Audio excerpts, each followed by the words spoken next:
like to speak regarding this rezoning? Is there anyone else who would like to speak regarding this rezoning? Finally, is there anyone else who would like to speak regarding this rezoning? It has to be someone different, ma'am. You've already spoke. If someone else would like to speak for you.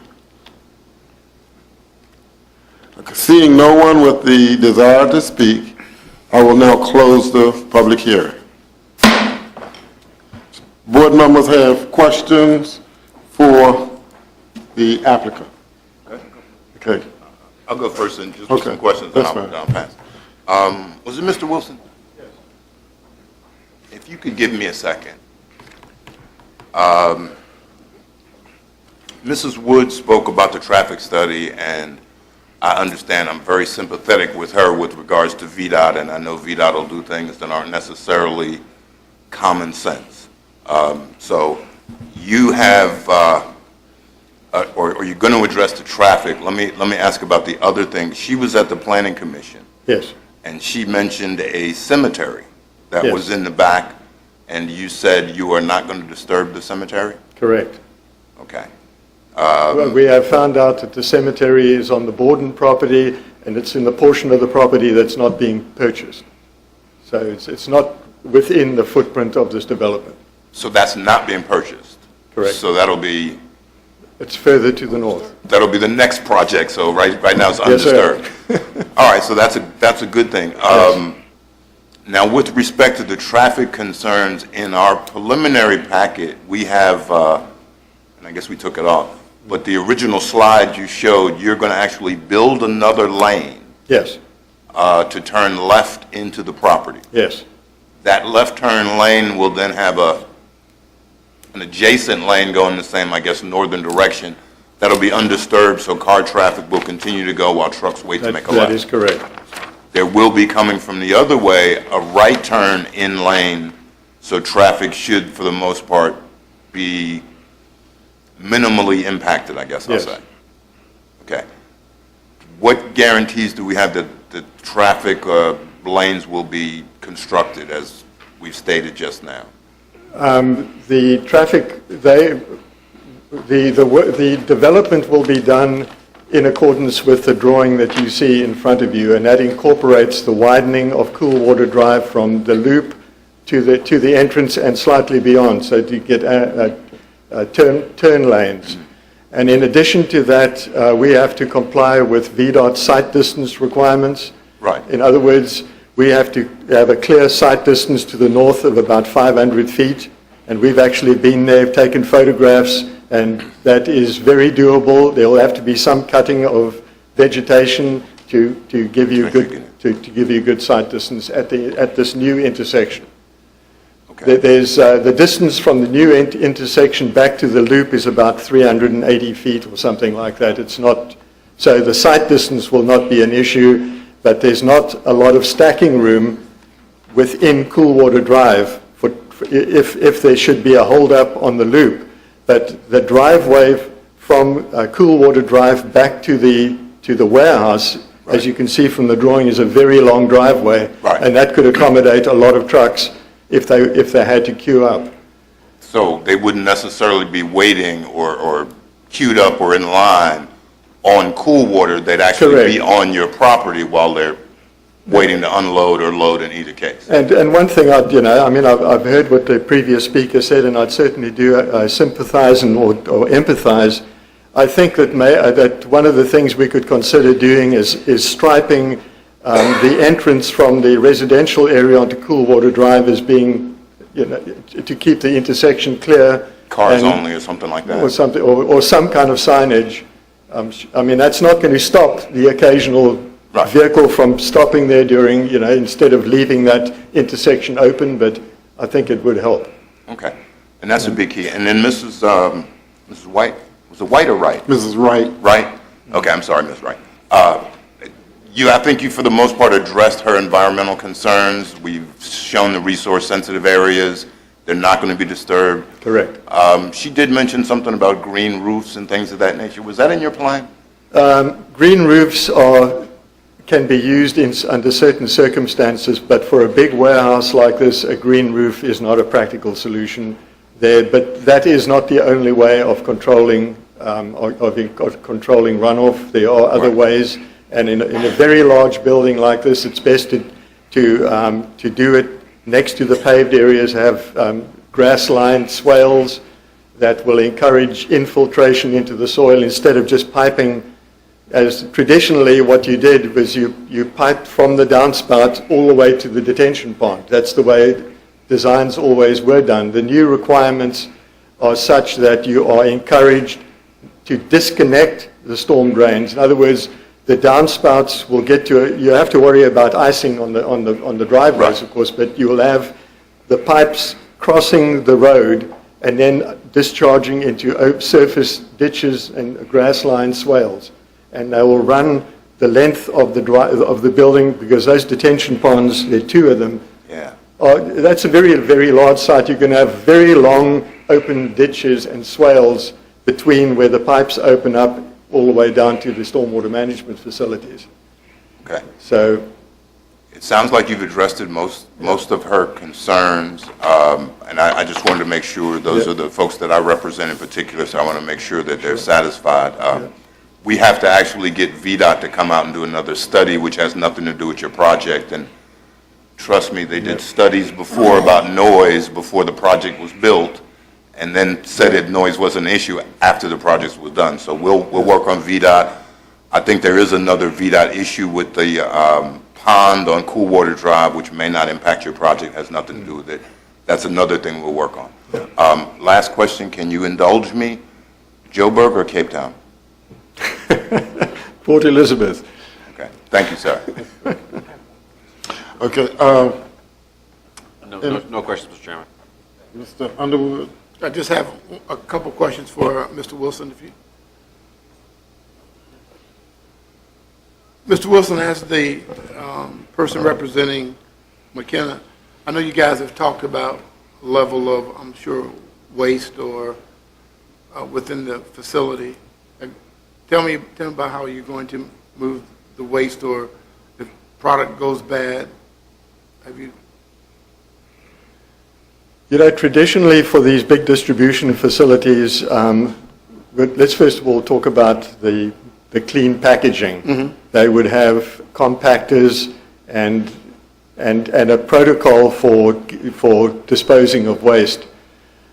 I don't know exactly what they would be doing for product that goes bad or aging, but all I could say is, you know, Harris Teeter and Kroger, who owns Harris Teeter, have been around for a long time. Absolutely. And I'm sure that, you know, that's something we could follow up on during the site plan stage. But they are going to be good citizens, and you know, this is a very, very large investment for them, and then they're going to do it properly. Absolutely. Well, you know, like I said, as Ms. Wright said, with most of the county being on county water, that's something that we always want to talk about, is our water supply for our residents. My second question is, the queue line that is going to be in front of the facility, how far back is that? Did you say that you could actually stack, if there was something going on Cool Water on 207, how far back is the ingress to the property? 1,000 feet. I'd say it's probably about 2,000 feet. About 2,000 feet? Okay. It's a long way. I could get a scale out and scale it if you want. Okay. No, that's fine. Yeah. Okay. Thank you. That's all I have. Thank you. Appreciate it. Mr. Akers? Yes. Mr. Seeley? I have one question, and I want to go further back to the light coming off of 207 onto the Loop Road. And maybe we need Gary Wilson also. Do we know, since you're both Gary Wilson, that's kind of odd, or Frank Wilson and Gary Wilson. Not related. Do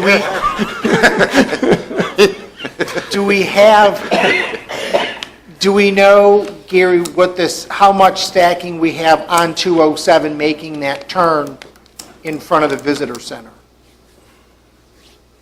I don't have that data for you at the moment. We don't have, personally I can tell you, living there and working there, Right. we don't have, I've yet to see an occasion where traffic did not completely rotate through a cycle of light. I understand that, I'm just saying, do we know what the amount of stacking we can do on 207, making that left turn into the road? I mean, we're worried about in front of the facility, I'm coming a little bit further On the back. cool water. Yeah, Or before cool water, on It's Elmont 207. Common Church Loop where the light is. Right, where the light is, in 652. front of the visitor center, Yeah. going towards 95. Does that left turn lane go all the way, how far back does it really go? Oh, it goes Oh. practically to the, 7-Eleven. actually goes to the interchange practically. It's a, Yeah, it's Long, two long left turn stack. lanes now. All the way from And that's what I didn't remember, was how Golden far Corral, back. from about Golden Corral all the way to the light. It's 2 left turn lanes. it's a very long stack. The number of trucks we're talking about, though it's significant, represents a very small percentage of the traffic that currently. No, I understand that, that's why I'm curious what we can stack, because that's not the only facility that the trucks will use. I mean, there are left turns off of that before they get to where Harris Teeter will be, but, they will be going into what used to be Left- Petro, whatever. Left and right. Yeah. Going into Love's in the back. Right. So Yeah, I'm that just same curious, how, do we have 2,000 feet there? Can we just find that out? We can find that out. I think that's I I think think we- it's a I very think it's at least likely 2,000. distance. It's 2,000 feet. I would think that you have a very long. Okay, I don't remember how much is there. I Yes, sir. just, if we're talking about stacking, I'm looking all the way back to where because it's not on his, you won't. It you would be won't- the first map you had. The first map you have, pull up the first chart you have, Mr. Wilson, the first drawing. Do you have The other another would be- drawing? You had another drawing, right? Where's the other drawing? Because I do have it in the color, in our color version, I just can't tell, I mean, we have Oh, it, how big that is. but it's hard to determine how far back that goes. Yeah, It's, it's, well, it's 2 lanes, just- so I know it's it's 2. at least a quarter mile per at lane. least. So that's another how do we get half a mile, which is 2,000 feet. Mr. Seeley, maybe There it is over there. Joey's got GIS on his phone, can he tell us? Oh, no, he's got remote Oh, control. he's got remote control, Hey, okay. Mr. Seeley, you mentioned Love's as a potential traffic issue. That's actually a That's the right, no, That's the Mr. right. Thomas, I'm looking at what used to be Petro I see. makes the left off of that road, as well as Harris Teeter will. How can we get this on the screen? Well, you mean the left off of 207, No, off of Carmel Church Loop? the Carmel Church Loop. They will make a right off of Carmel Church Loop. Oh, I see. Love's are coming. Because they'll make a right so they can go up to Coolwater to then make a left to go in. Everybody else continues on Carmel Church Loop to make a right into Golden Corral or a left into whatever that one is, Mr. Fuel. There's one on the left, one on the right.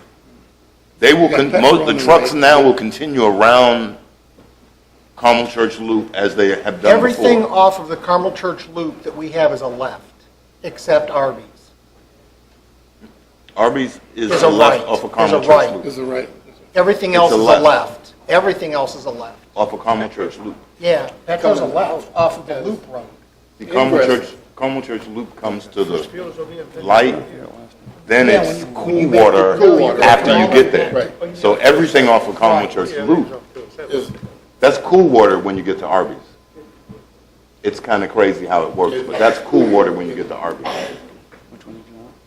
this is Carmel Church Loop. See Carmel Church Loop, This is about 1,300 feet from there to If you there. come here, you're making a you left. can't go there. You can't go there. Gotta go all the You way gotta up. come all the way this way. You've got to come to the light. Go to your Okay, right. you're right, you gotta go all the way past All the way it. You've got to go, right, you've got to go to the light. That's where the 2,000 feet That is is about almost 2,000 from Carmel Church Loop back to Arby's, well, back to Golden Corral. It's almost 2 lanes all the way there.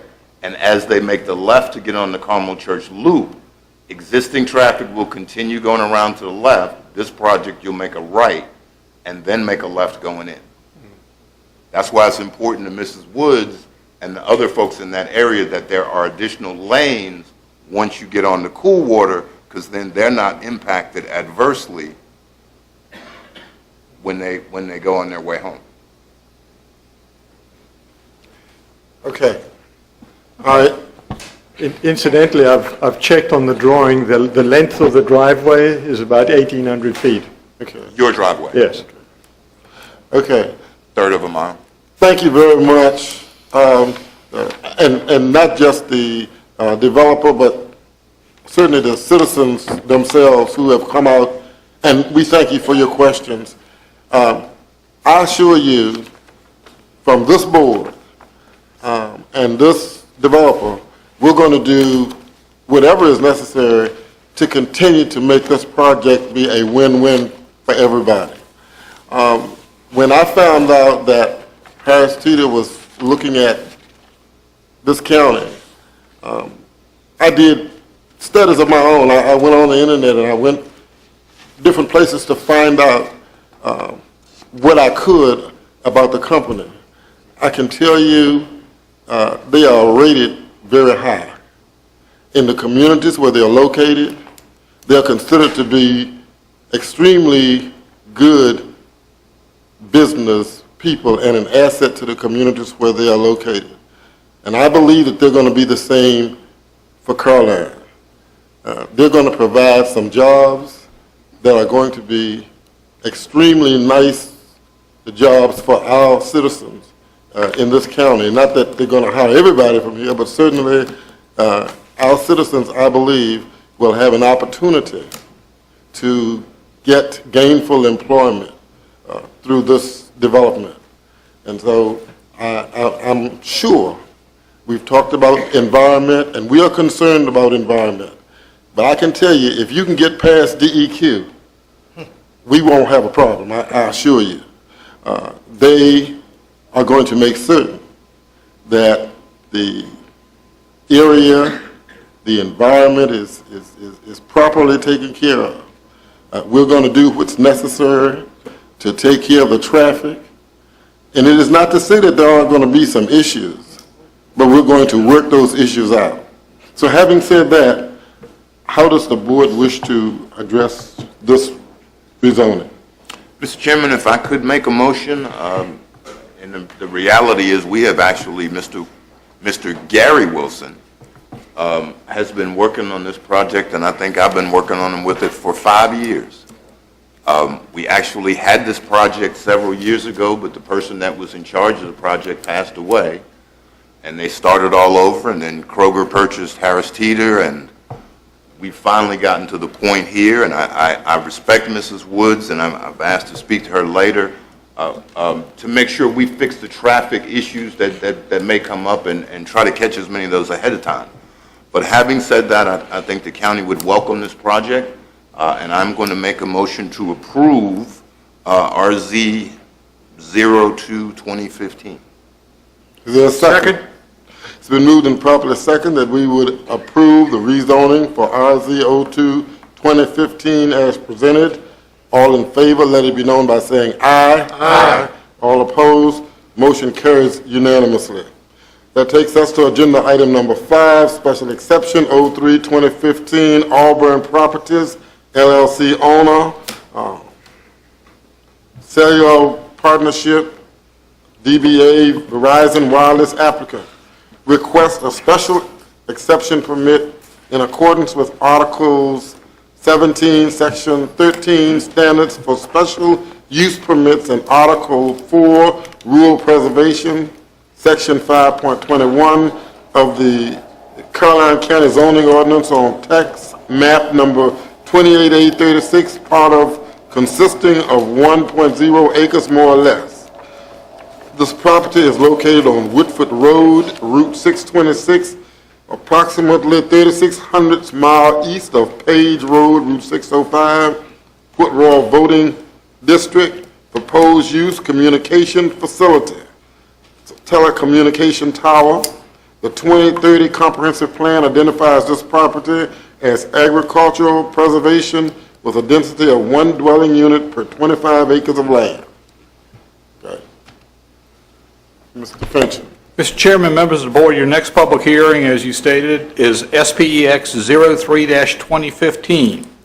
The applicant is requesting a special exception permit in accordance with Article 17, Section 13, and Article 4, Section 5.21 to locate a telecommunications tower on tax map 28-A-36.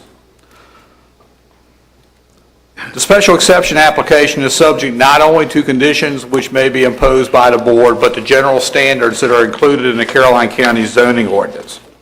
The application was reviewed by the county's telecommunications consultant, which recommended approval due to limited coverage in the area, and the fact that this facility would address coverage deficiencies and needs with the location of this tower. The Planning Commission held a public hearing on this item and forwarded this request to the board with a recommendation of approval. The review, the agency comments relative to the review are included in your packet. Pursuant to the Planning Commission recommendation, staff was requested to prepare an additional ordinance amendment, which is included as potential condition 19 for the board's consideration, to provide for the opportunity for broadband services should they be provided by the county. After discussion with the county attorney on several occasions related to this issue, we actually have concerns about that condition. We have two competing sets of regulations. We have the Federal Telecommunications Act, I believe, of 1994, and we also have federal legislation relating to rural broadband. We are subject in terms of what we can review, approve, and accept by the Telecommunications Act. And we have some concerns about the ability to require or impose a condition related to providing broadband service. I have discussed that with the attorney for the applicant. The attorney tonight has requested that the board not act on this application to allow staff and the attorneys to look at that condition and make sure that we are all on the same page with that condition. With that, I'd recommend that you have the public hearing on the matter. We close the hearing and defer action to your November 12th meeting. Okay. Does board members have questions prior to the opening of the public hearing? If not, we will open the public hearing for special exception 03-2015 Auburn Properties LLC owner, Cellular Partnership, DBA Verizon Wireless applicant. Is there anyone who would like to speak regarding this special exception?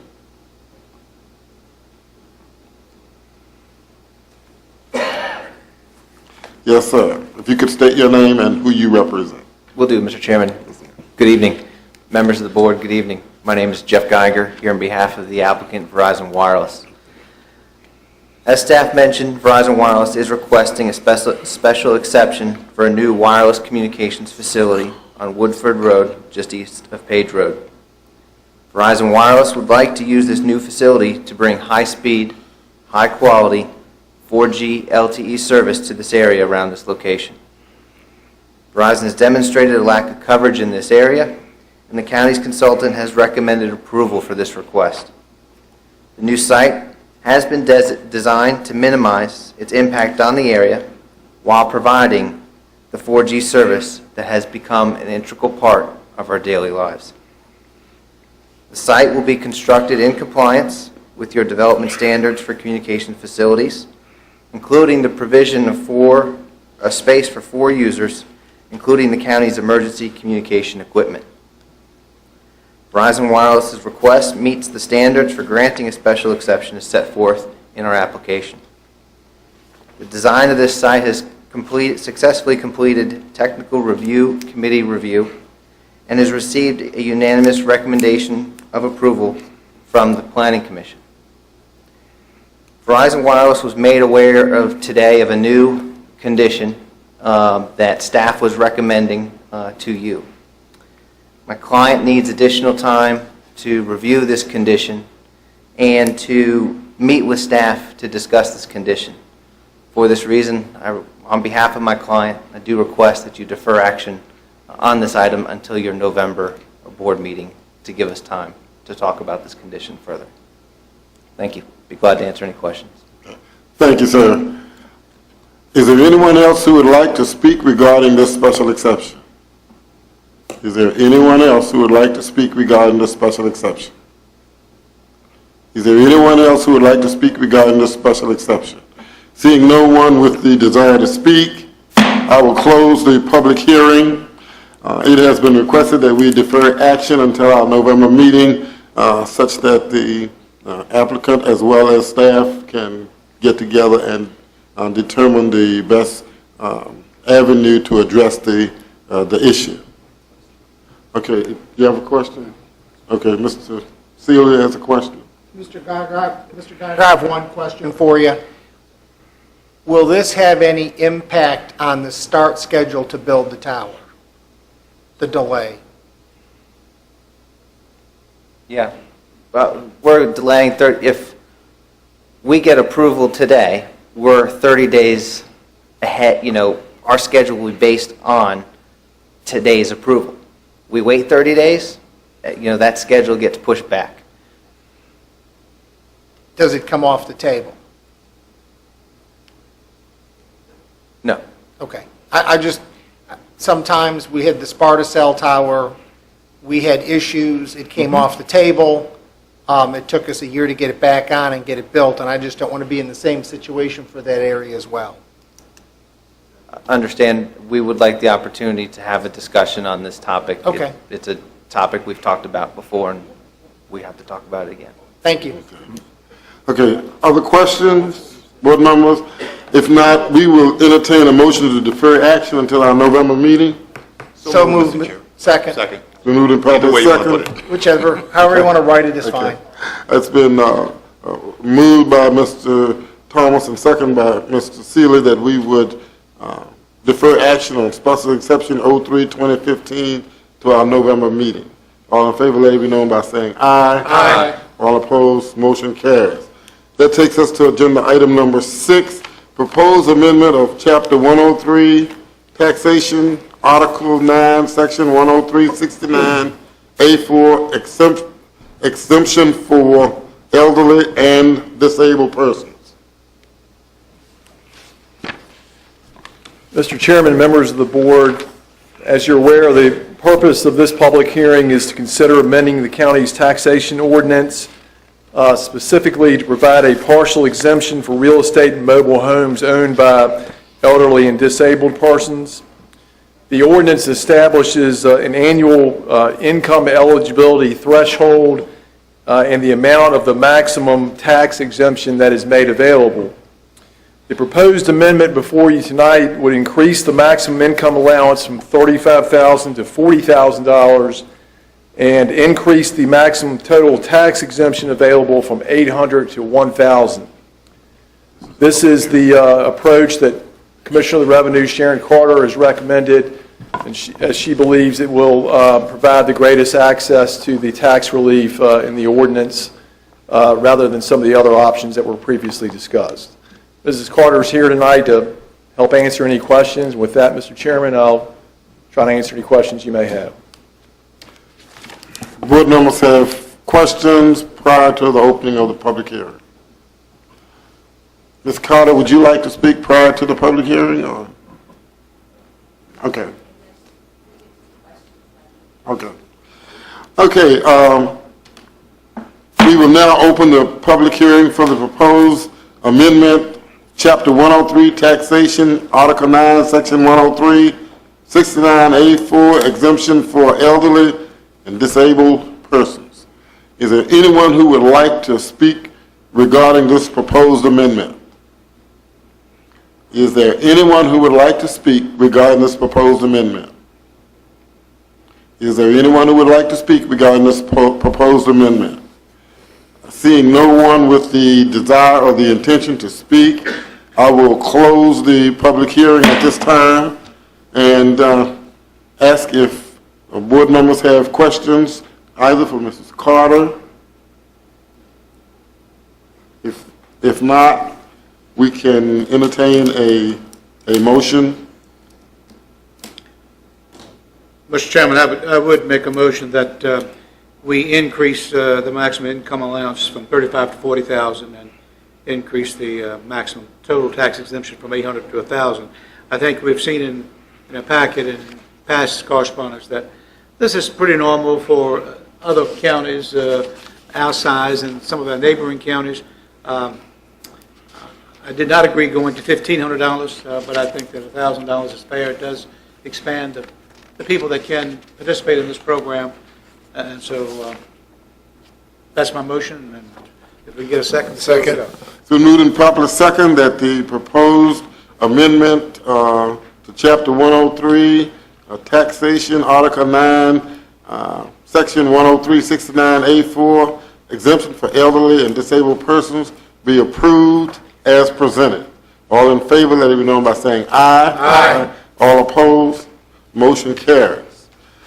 That takes us to agenda item number 7, continued discussion of possible county ownership for former Frog Level Volunteer Rescue Squad building. Okay. Mr. Sheeval. Good evening, Mr. Chairman, members of the board. Good evening. Giving you an update on our progress with the Frog Level Rescue property. The county attorney has finished his investigation into the title search, and the county would have the authority to resell that facility once ownership has been taken. So that part's kind of been cleared up. The environmental phase 1 study that was completed, very detailed report on that property, we did find that there was a fuel tank in the back of the facility that was used for heating the building. That tank is approximately 750 gallons. The cost to have that tank removed was $1,800.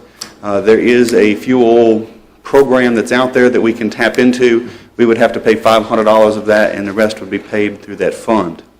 At the front of the building, we did excavate for looking for ground storage tanks and the possibility thereof. There was some testing that was done that kind of indicated anomaly in that parking lot area that we needed to investigate. They thought possibly there were tanks in the ground. We did excavate, found the lines that went to the tank, but the tanks were removed in the front of the building. That kind of brings us to a quandary. The current fund that's out there, since the property owner had changed, we would have to move the tanks if they were there, and then the fund would then cover any groundwater remediation. Because the tanks were already previously removed and there's no records of them being removed, it kind of puts us in an area that we need to be cautious, because the fund might not cover this because the tanks were not removed, that was not recorded appropriately. Really what it comes down to is having to do what's called an environmental phase 2, where they'll drill 2 wells, do soil sampling, and also drill a groundwater monitoring well and take sampling from that and see what levels of contamination are in the ground. There was a smell of gasoline during the excavation, so we know there's some kind of a release, especially knowing that 30 years ago that facility was in operation and has been closed as a gas station that long. So there is definitely contamination. The good thing is that the ground itself, the soil, is very poor and it holds everything.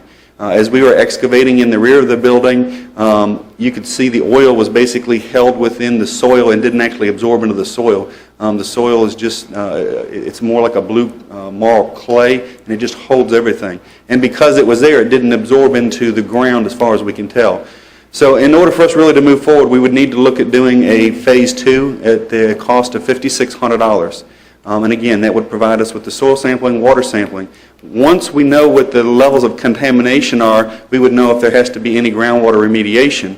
Once we do that sampling, we do have the responsibility to report that to DEQ, so that if the county did not take ownership, the current owners would be required to do any remediation that's there once we know there's a contamination that needs to be cleaned. So it would have to be cleaned by somebody if there is an issue there.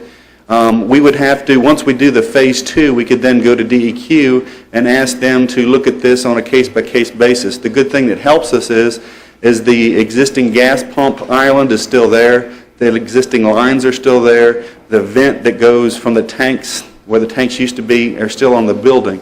So all that's evidence that there used to be tanks in the ground, and we may be able to get that covered. However, that's a gray area, and it's not cut and dry as it normally be if there were tanks in the ground. Normally, if there were tanks in the ground, the property owner would have to remove those, and then if there was any contamination, that fund would cover anything. So at this point, staff would like direction from the board as to how you would like us to proceed. Okay. Board members have additional questions for Mr. Shebel or, okay, Mr. Black? I just have, I mean, you had mentioned briefly in, when you started off, you said, because it says here, however, it still needs to be determined whether Union Bank and Trust loan taken by Frog Level Volunteer Rescue Squad some time ago has been paid off. So the deed of trust securing it can be released. You said that issue has been cleared up? I'll have the answer to that tomorrow, Mr. Black. I guess spoke with Union Bank this afternoon and expect an answer back tomorrow. Okay. I guess my concern is, I mean, that to me is something that we should probably be addressing first before we are addressing I don't want to pay for an environmental study if this is not in, you see where I'm going with this, correct? Yes, sir. Yes, I mean, so that's my concern, Mr. Chairman. Mr. Chairman, in light of what Mr. Pardon just said, I think there's still some answers to be gotten regarding this matter. I think we should just table it, get all the facts, and come back and take a look at it at our next meeting. I don't think we should make any decision in the blind, particularly when he's talking about some of the contamination, soil issues, title issues. I think it's getting a little too deep right now. So I think we need to kind of back away, come back, let the research be done, let the report come back to us in November, and then we can discuss it and be educated. Okay, other questions or concerns? Seems to be the consensus of the board that we would allow Mr. Shebel to continue investigating and certainly get answers to Mr. Black's concern as well as other board members' concerns. And then we will table it until such time when that information has been furnished. Thank you. Thank you. Mr. Chairman, do I need to make a motion to that effect, or are we okay on that? Well, I guess we Is there a motion could needed? just make a motion just to make sure. Mr. Chairman, I make a motion that we table the possible taking of ownership of the former Frog Level Volunteer Rescue Squad until our next board meeting in November. Second. We moved in properly second that we would table the ownership of the Frog Level Volunteer Fire Department until our November meeting. All in favor, let it be known by saying aye. Aye. All opposed, motion carries. That takes us to agenda item number 10, which is the first reading of text amendment 0515, repeal and replace definition of rural, commercial, recreational use dorm rooms. Okay, Mr. Fincham. Mr. Chairman, members of the board, it's back. This is the rural commercial recreational amendment that the board looked at some months back and declined to refer the amendment to the Planning Commission. Subsequent to the board's decision, the applicant approached the Planning Commission, prepared some additional information for consideration, and requested the Planning Commission to consider a text amendment, which the Commission did and has forwarded the recommendation to amend the definition of a rural commercial recreational facility to allow dormitory facilities. The amendment would not automatically allow such a facilities. An applicant would still have to come and go through the special exception permit process and be reviewed by the Planning Commission with the ultimate decision by the Board of Supervisors.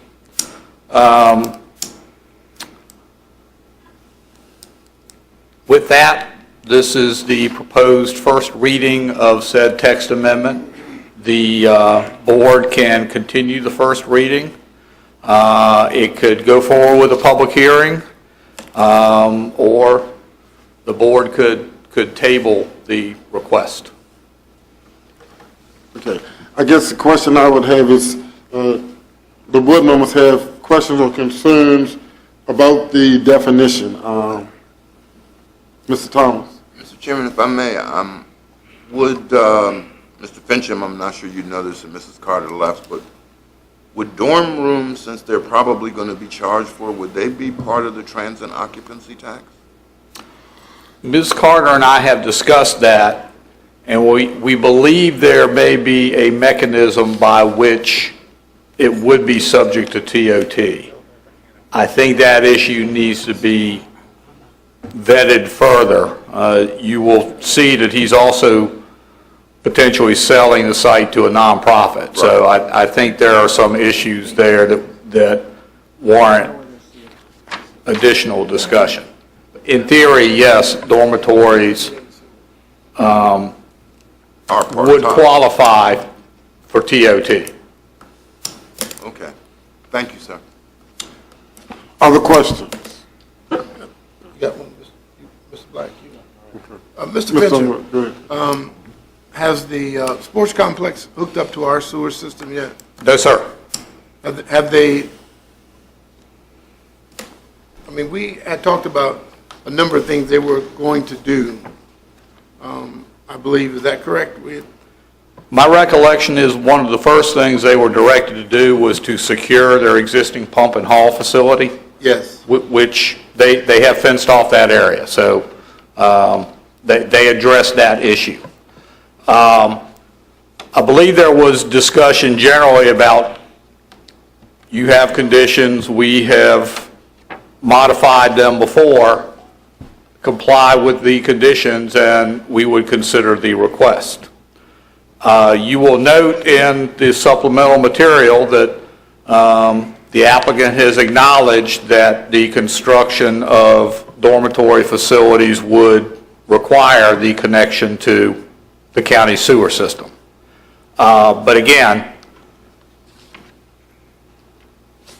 that provision is currently in the conditions that the board has placed on that property. Yes, sir. All right, thank you, Mr. Fincher. Other questions? Yeah, I do. Mr. Mr. Akins? Fincham. Is this the only rural commercial recreational use zoning that we have in the county?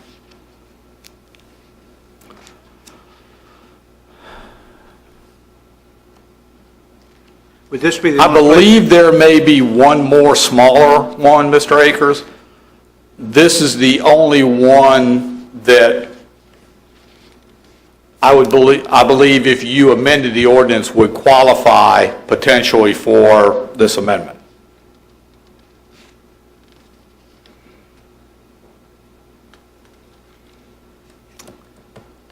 Okay. Other questions? How does the board wish to address? We can table it. It can go for public hearing, right? So how does the board? Mr. Chairman. Oh, go ahead. I mean, as far as the text amendment is concerned, can we make it a requirement that the sewer has to be hooked up before this is approved? I believe you could make that a condition of the approval. Yes, sir. But I guess my question was, or is, I make this, I say we make it. I thought that was a part of the condition anyway. That There's a condition now that requires With the 3 years. connection to public sewer. Right. Okay? So even if This is what they want. even if we did approve the request that they're asking, they have to have, they have to be hooked up to a water and sewer before this would take effect anyway, is the way I understand it. You could move that up and specifically condition as part of the special exception permit that prior to the issuance of a certificate of occupancy, that the facility be connected to public sewer. They don't get a CO that way until that is done. Which, you already have that in the current conditions that requires them to connect to sewer, which has not been done